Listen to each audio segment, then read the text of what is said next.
Selamat malam Bapak Ibu Saudara yang terkasih, Shalom. Selamat berjumpa kembali dalam acara Renungan Malam dengan tema Penggenapan Janji Allah. Didasari dari Kisah Rasul pasal yang kedua ayat yang ke-17. Akan terjadi pada hari-hari terakhir, demikianlah firman Allah, bahwa aku akan mencurahkan rohku ke atas semua manusia. Maka anak-anakmu laki-laki dan perempuan akan bernubuat, dan teruna-terunamu akan mendapat penglihatan-penglihatan, dan orang-orangmu yang tua akan mendapat mimpi.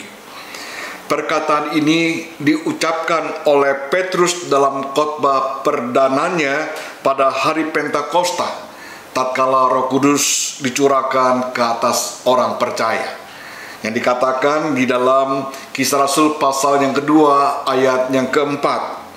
Dan semua orang yang percaya dipenuhi Roh Kudus dengan berkata-kata dalam bahasa-bahasa lain, seperti yang diberikan Roh itu kepada mereka untuk mengatakannya. Tetapi orang-orang yang hadir di sana, ada yang mengatakan bahwa orang-orang percaya itu sedang mabuk oleh anggur manis. Petrus langsung menyanggah pendapat mereka, karena hari itu baru jam 9 pagi. Tidak mungkin orang mabuk jam 9 pagi. Biasanya orang mabuk itu malam hari. Mereka adalah orang yang dipenuhi oleh Roh Kudus. Petrus mengutip perkataan Nabi Yoel dengan mengatakan bahwa Allah lah yang telah menggenapi janjinya kepada umatnya.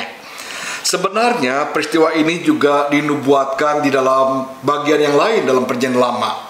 Misalnya dalam Yesaya pasal 44 ayat yang ketiga. Dikatakan ketika Allah berfirman kepada Israel, sebab aku akan mencurahkan air ke atas tanah yang haus dan hujan lebat ke atas tempat yang kering. Aku akan mencurahkan rohku ke atas keturunanmu dan berkatku ke atas anak cucumu. Roh Kudus digambarkan sebagai air kehidupan yang menyegarkan, yang menghidupkan, memberkati umatnya yang sedang dalam kondisi yang sekarat. Dengan pencurahan itu dimulailah era yang baru dalam sejarah umat Tuhan. Yoel menyebutkan era yang baru itu sebagai hari-hari terakhir. Hari-hari yang terakhir dimaksud adalah waktu yang diawali dengan kedatangan Tuhan yang pertama. Kemudian diawali dengan pencurahan Roh Kudus atas umat Allah, dan akan diakhiri dengan kedatangan Tuhan yang kedua kali. Dalam Perjanjian Lama, Roh Kudus adalah karunia yang langka, hanya diberikan kepada segelintir orang, diberikan kepada kalangan terbatas, kepada orang-orang yang diangkat sebagai hakim Israel, orang yang dianggap sebagai raja atau sebagai nabi di dalam Perjanjian Lama. Dalam era yang baru ini, Roh Kudus dicurahkan kepada semua orang, baik laki-laki, perempuan, baik kepada pemuda-pemuda, bahkan sampai kepada para lanjut usia atau lansia. Dan kemudian Allah memakai siapa saja. Mereka yang menjadi pengikut Tuhan yang setia akan menjadi alatnya. Bagi Allah tidak ada hal yang mustahil. Seperti yang dikutip oleh Nabi Yoel, orang-orang percaya akan bernubuat. Mereka mendapatkan penglihatan-penglihatan dan mimpi. Semua itu mau menggambarkan bahwa orang percaya dapat memberitakan firman Allah, menyampaikan isi hati Allah, keinginan Allah kepada orang lain. Kata nubuat atau penglihatan atau mimpi bukanlah suatu kemampuan yang supranatural, seperti mengetahui peristiwa-peristiwa yang akan datang dan kemudian menyampaikan kepada orang lain, tetapi lebih menunjuk kepada tugas nabi atau fungsi nabi yang sesungguhnya, itu sebagai juru bicara Allah, sebagai penyambung lidah Allah kepada umat, tentu dikontrol dan dipimpin oleh Roh Kudus. Peristiwa ini mau memberikan kita beberapa pelajaran rohani. Yang pertama, Allah kita adalah Allah yang konsekuen, konsisten terhadap janjinya. Jikalau Allah telah berjanji, Allah pasti menepati janjinya. Janjinya tidak lekang oleh waktu. Tidak ada satu janjinya yang tidak akan digenapi. Saudara sekalian, oleh sebab itu berpeganglah pada janji Tuhan.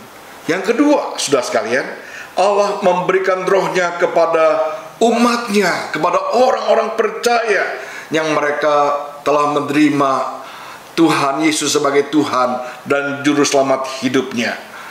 Yang ketiga, saudara sekalian, Allah memakai siapa saja yang dipenuhi Roh Kudus untuk menjadi penyambung lidah Allah dengan memberitakan Injil Kristus kepada dunia. Oleh sebab itu, tunaikanlah tugas panggilan yang mulia, menjadi rekan sekerja Tuhan, menjadi penyambung lidah Allah pada dunia ini, dan biarlah banyak orang juga memperoleh anugerah keselamatan lewat apa yang kita katakan. Biarlah firman Tuhan malam hari ini boleh menolong kita untuk senantiasa bertumbuh di dalam anugerahnya. Amin. Mari kita berdoa. Bapa di surga, terima kasih untuk firman-Mu malam hari ini yang boleh mengingatkan kami bahwa Engkau adalah Allah yang setia terhadap janji-Mu.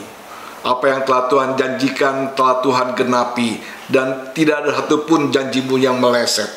Kami bersyukur kepadamu Tuhan. Biarlah kami juga boleh menjadi orang-orang yang setia di hadapan Tuhan. Kami berterima kasih juga ya Tuhan, sebab Engkau juga memenuhi kami dengan Roh yang kudus. Dan biarlah kami boleh memiliki ketaatan kepadamu, agar sungguh kami mampu menjadi saksi-Mu, menjadi penyambung lidah Allah dalam kehidupan kami. Lewat perkataan kami, orang-orang yang belum mengenal Tuhan pun dapat diselamatkan dan dapat menemukan Kristus yang dalam hidup mereka. Bapa di surga, terima kasih. Kami mohon Tuhan yang boleh tolong kami untuk senantiasa kami bertumbuh dalam anugerah-Mu. Kami mau berdoa untuk negara kami yang sedang menjalankan vaksinasi ke masyarakat ya Tuhan. Biarlah Engkau yang boleh memberkati program ini, sehingga dengan program vaksinasi ini maka negara kami dapat menekan akan penyebaran virus COVID-19. Dan kami merindukan Tuhan bila suatu saat negara kami dapat terbebas dengan virus COVID-19 ini. Berkati pemerintah kami dalam menjalankan tugas, dalam mengambil keputusan, kebijakan, bila diatur dan dipimpin oleh Tuhan. Kami menyerahkan istirahat kami malam hari ini. Tuhan berkati, dan biarlah besok kami dapat bangun dengan tubuh yang segar, melakukan tugas panggilan Tuhan kepada kami. Terima kasih Tuhan.